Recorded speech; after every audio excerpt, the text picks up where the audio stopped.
Welcome back, lovely people. I bring to you a fail-proof jollof recipe. Let's just continue together. So you can see I've added some cooking oil and some onions. Onions is very beneficial for your jollof. Like if you don't add onions, I don't know what you add. You might just reduce it if you don't like too much onions. But trust me, you'll see it in the taste. I added some garlic ginger paste. I like adding this to my stews and to my jollof as well, and I'm just stirring all this together on some low heat while it caramelizes. I added some tomato paste. You want to make sure that your tomato paste cooks very well first before you continue adding other things, because if not, you feel that taste at the end of the meal. I'm sure many of us don't like that tomato paste sourness and all that, but once you cook it properly, it will be fine. So I cooked it on like some low heat for at least 5 minutes before I added some bay leaves. Bay leaves is another thing that I will say that you need in your jollof if you want that jollof taste. Next, I added my pepper mix, tomato, pepper, onions, which I like toasted before I blended, so it won't take so long to cook. I'm adding my chicken stock now. This chicken stock is just like fresh from the freezer. That is why it's still looking like clumpy like this. If you'd like to sieve out your chicken stock, it all depends on you. Whichever one you prefer, that's what you would do. So I'm just going to allow this cook for some time, for like at least 8 to 10 minutes, because we don't want that sour taste. You don't want to start feeling that your jollof is not properly cooked. I would advise you to allow your pepper mix, your tomato cook well, and now I will add the rest of my condiments, my salt, seasoning, curry, and thyme. Because the chicken stock already has a lot, I'm not going to be adding a lot to this.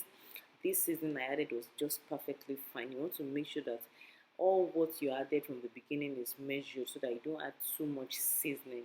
And now I'm adding my washed rice. It's not parboiled. I prefer adding just washed rice for my jollof. Just make sure you wash it very well until when the starch is completely removed. This I do like washing up to 5 times until when I see that the water is no longer cloudy. Then for me, it's perfectly washed. I'm just going to stir all this together. In stirring it, don't worry, it's going to burn. One thing about jollof rice is if it does not burn, it's not jollof rice. With the way I've been stirring it back and forth, definitely it will burn. And make sure you don't add so much water. In fact, I felt this water was too much at some point, but at the end of the day, it was perfectly fine. The jollof paste and a little bit of water. Basically, what cooks your jollof is the steam, so you don't need to add a lot of water like when you're cooking white rice. Just a little water, just a little bit above that rice, and it's okay. And guys, after like cooking this for about 15 minutes, see what we have. I'm going to be adding some more butter. Trust me, when jollof is supposed to be jollof, it should be moist and like, not feeling dry. So when you add a lot of butter or some butter, it will help you to have that moist jollof taste, and this just wraps everything up. I kind of like just use my wooden pestle to like stir it all together.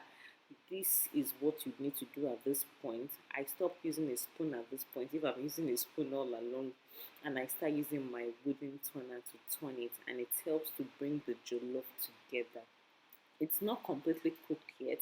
I need the steam to cook it furthermore. Please don't add water again, even if you feel your rice is strong. The steam is enough. You can see that steam. That is what will cook your jollof completely. And after about 5 minutes of simmering, my jollof is completely cooked. Soft, very moist, like juicy. You don't want to be eating dry jollof rice, guys. And yes, our jollof is completely ready now. Like, this is how jollof is supposed to be for me. This is just a very simple jollof recipe.